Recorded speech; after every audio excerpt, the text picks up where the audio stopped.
Hi, it's Tina today, and my video tutorial is my February A Blank Canvas project. So each month I take a blank sheet of chipboard and I create a background on it using product from the current month's kit and other product that I have in my stash to show you how you can create a mixed media layout. So I'm using my blank chipboard. I use white actually in this one. And I'm just putting a thin layer of gesso. You can see me scratching the gesso around with just an old credit card that I have.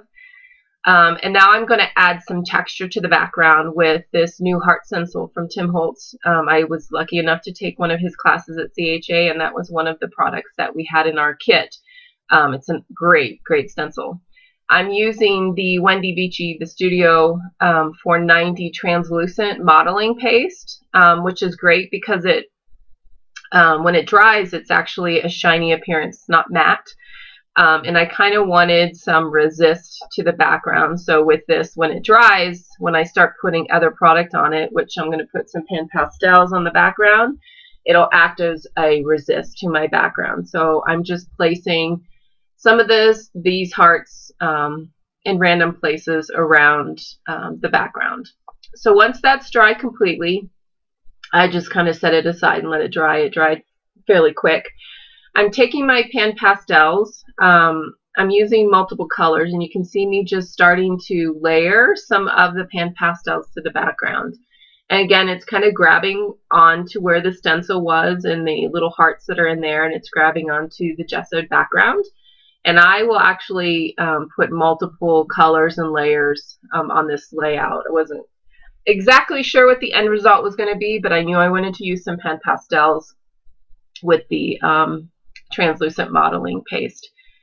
So I'm just using my soft tool to apply the pan pastel to my background. I apologize that the video keeps going in and out fuzzy. I'm not quite sure why, but I apologize for that.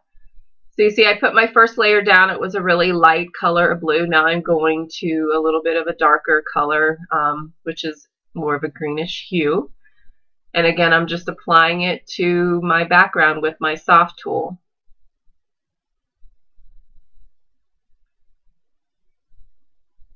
So the more color with the pan pastels that I put on, you can really see those hearts start to pop off the background. Especially when I put this brighter kind of yellowy green color onto the background, those hearts definitely start popping off the background.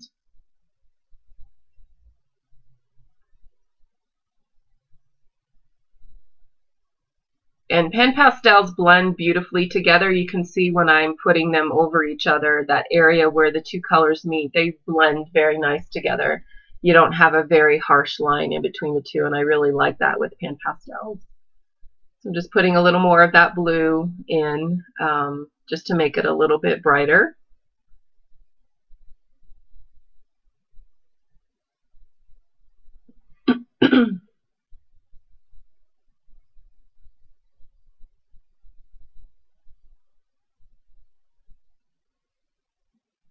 So now I'm just going to spritz it with water to set it down so it doesn't rub off. So you can set pan pastels with water, you can set it with hairspray, you can set it with an actual fixative. I just had the water right there handy, and I knew I was going to put a lot of other product on it, so the water worked well.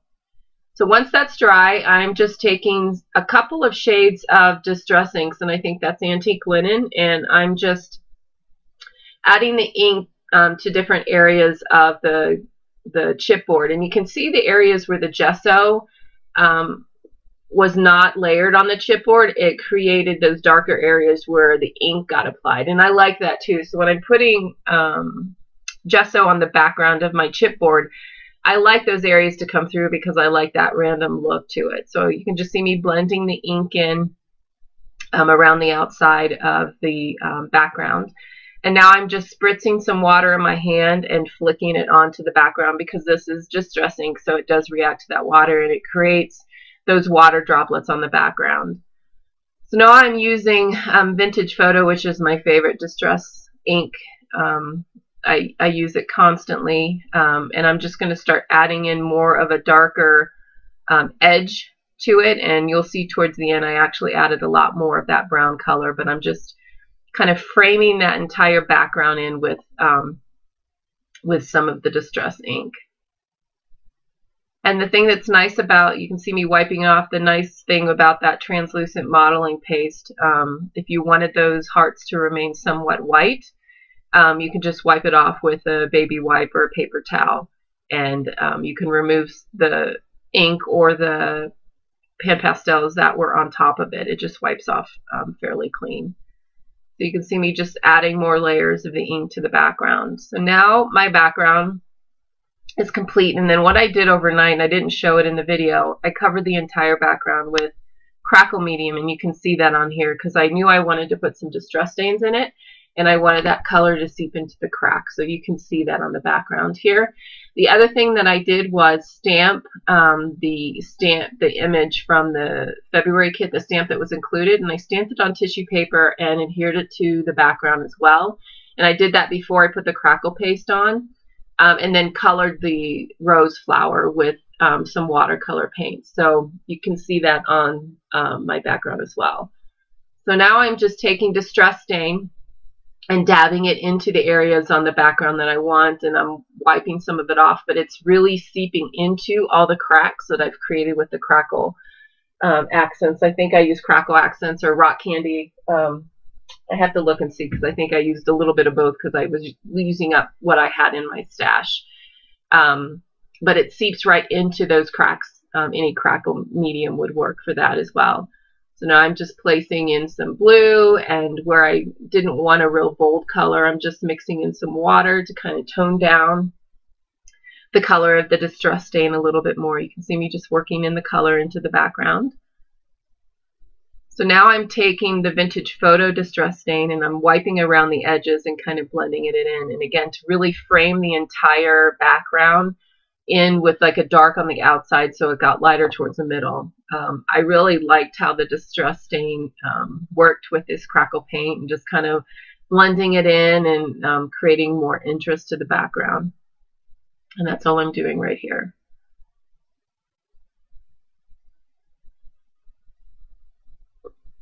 And again, those areas of the chipboard that weren't covered with gesso, you really see them darken up when you apply the inks and the Distress Stains to them, which is a great look. I really like that look. I'm putting a little more of the Distress Stain in the corners. I knew I had kind of wanted it to go diagonal across the background, so you can see in the upper left and the lower right corner there's a lot more ink, and I put some reds and some more greens in here. Just to create that diagonal flow across the background.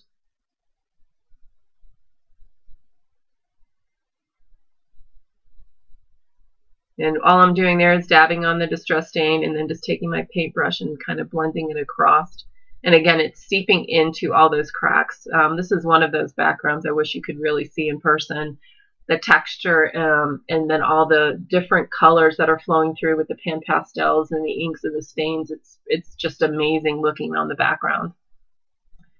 And I'm just drying all that Distress Stain so I can work on the next step. And all I did now was just adhere my photos and put my title on, and my layout was done. I hope you enjoyed my blank canvas tutorial this month, and thanks for stopping by.